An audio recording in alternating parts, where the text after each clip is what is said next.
Hai teman-teman, bertemu kembali dengan saya Heri Santoso di dalam YouTube channel saya, Heri Santoso.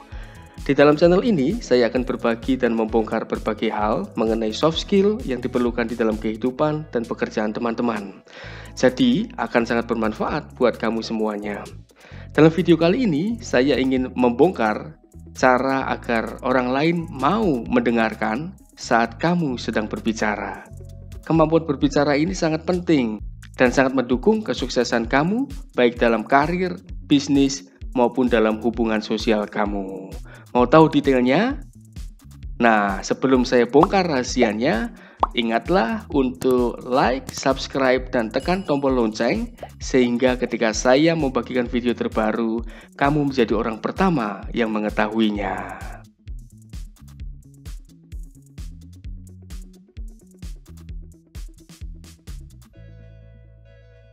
Oke teman-teman, kita langsung saja ya. Seperti kita ketahui bahwa kemampuan berkomunikasi sangat menentukan kesuksesan setiap orang di berbagai bidang. Di dalam pekerjaan, kemampuan kamu dalam mempresentasikan dan menyampaikan ide-ide kamu akan sangat menentukan perkembangan karir kamu. Di dalam bisnis dan juga bidang pemasaran atau marketing, kemampuan kamu dalam bernegosiasi dan meyakinkan klien menjadi penentu utama kesuksesan kamu. Nah, sekarang pertanyaannya adalah, apa sih yang membuat orang lain mau mendengarkan kita dan menerima ide kita? Dari pengalaman saya selama 15 tahun dalam memberikan pelatihan komunikasi, saya mengamati bahwa setidaknya ada 5 hukum komunikasi yang berlaku di dalam kehidupan ini. Jika kamu melanggarnya, maka akan mengakibatkan gagalnya komunikasi, dan sebaliknya, jika kamu memahami dan mempraktekannya, kamu akan memperoleh kesuksesan di dalam setiap pekerjaan dan hubungan sosial kamu. Sudah siap teman-teman dengan kelima hukum komunikasi itu? Baiklah, kelima hukum komunikasi itu adalah: nomor 1, orang akan menerima ide kita setelah mereka menerima diri kita terlebih dahulu.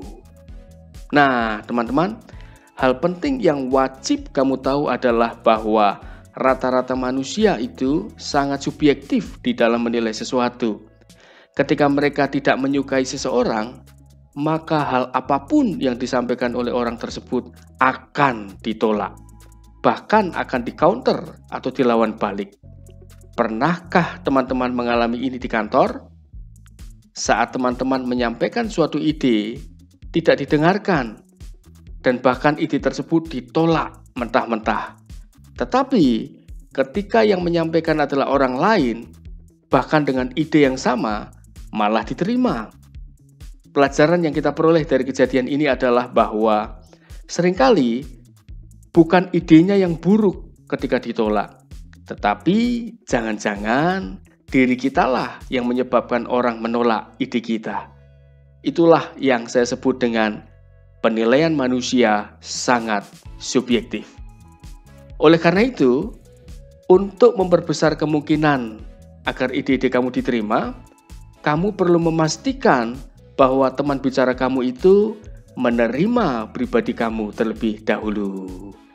Nah, bagaimana cara agar pribadi kita diterima?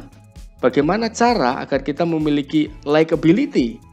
Nanti akan saya bahas di dalam video selanjutnya ya teman-teman. Karena itu, segera subscribe dan tekan tombol lonceng bagi yang belum, agar teman-teman mendapatkan notifikasi dari YouTube saat saya share videonya. Nomor 2, orang menyukai dan cenderung mendengarkan orang-orang yang menyukai diri mereka. Hukum penting kedua yang jarang orang tahu adalah bahwa setiap orang itu cenderung berfokus dan menyukai dirinya sendiri. Buktinya adalah saat kamu sedang berfoto bersama dengan handphone, wajah siapakah yang pertama kali kamu cari dan perhatikan? Ya, kamu benar. Tentu saja kamu mencari wajah kamu. Baru setelah puas, kamu akan mulai melihat wajah yang lainnya.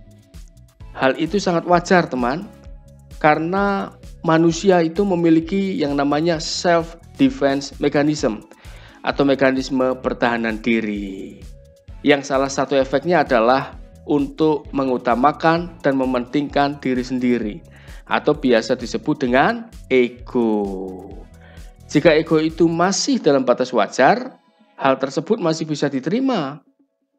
Baiklah, kita kembali lagi ke pembahasan bahwa manusia itu cenderung berfokus pada diri mereka. Oleh karena itu, sebelum kamu mendapatkan perhatian dan penerimaannya, biasakan untuk menunjukkan bahwa kamu respect dan menyukai kehadiran dan ide-ide mereka. Bagaimana caranya? Saya akan share di dalam video saya yang lainnya. Nantikan ya teman-teman. Nomor 3. Orang cenderung mau mendengarkan setelah diri mereka didengarkan. Coba kamu bayangkan, suatu kali kamu sedang menyampaikan idemu kepada temanmu. Sebelum kamu selesai menyampaikannya, seketika itu temanmu memotong kalimatmu dengan kalimat, tunggu dulu, dengarkan ide saya dulu. Mendengar itu, bagaimana perasaanmu teman-teman? Tentu saja kamu akan sebal. Dan saya bisa menebak, kamu tentu akan malas untuk mendengarkan idenya, bukan? Ya, itu wajar sih.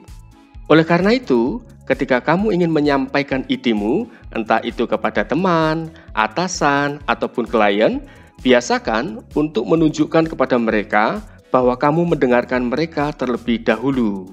Jangan memotong pembicaraannya. Biarkan ia menyelesaikan kalimatnya terlebih dahulu, berikan tanggapan yang positif. Maka ketika ia merasakan bahwa kamu sudah sabar mendengarkannya, ia siap dan mau dengan senang hati untuk mendengarkan ide-idemu. Mudah bukan? Nomor 4. Orang cenderung memberi perhatian atau atensi jika pesan yang kita sampaikan memberi manfaat dan berkaitan dengan mereka. Atau istilah bagiannya adalah What's in it for me atau WIIFM. Di era digital ini, setiap waktu kita dibombardir oleh ribuan bahkan jutaan informasi, baik dari grup WhatsApp, media sosial, televisi, dan lain sebagainya. Selain itu, kita menjadi sangat mudah kehilangan fokus untuk mendengarkan sesuatu, sehingga bahkan informasi inti dari sebuah pesan akan sangat mudah kita lupakan dan abaikan. Berdasarkan informasi dari time.com, sebuah penelitian yang dilakukan oleh Microsoft pada tahun 2015 terhadap 2.000 responden, diperoleh hasil bahwa tingkat perhatian manusia turun dari 12 detik menjadi hanya 8 detik saja. Artinya adalah agar pesan kita lebih didengarkan, kita perlu mencari cara agar teman bicara terdorong untuk memusatkan perhatiannya pada pesan tersebut. Coba tempatkan diri kita di pihaknya dan bertanyalah, jika aku menerima informasi ini, apa kaitannya denganku? Dan apa manfaatnya bagiku untuk mengikutinya? Biasakan untuk mencari kaitan pesan dengan kepentingan teman bicara. Semakin kuat kaitan dan manfaat pesan bagi diri teman bicara kita, maka ia akan menjadi semakin terbuka, mendengarkan, dan menerima pesan kita dengan baik. Setiap mendengarkan informasi, orang akan bertanya kepada dirinya mengenai apa manfaat informasi itu bagi dirinya. What's in it for me? Jadi teman-teman, ketika kamu ingin menyampaikan ide atau masukan apapun, upayakan untuk selalu mengarahkannya untuk kepentingan teman bicara kita tersebut. Misalnya, seorang petugas rumah sakit ingin mengingatkan keluarga pasien untuk selalu menggunakan masker di rumah sakit.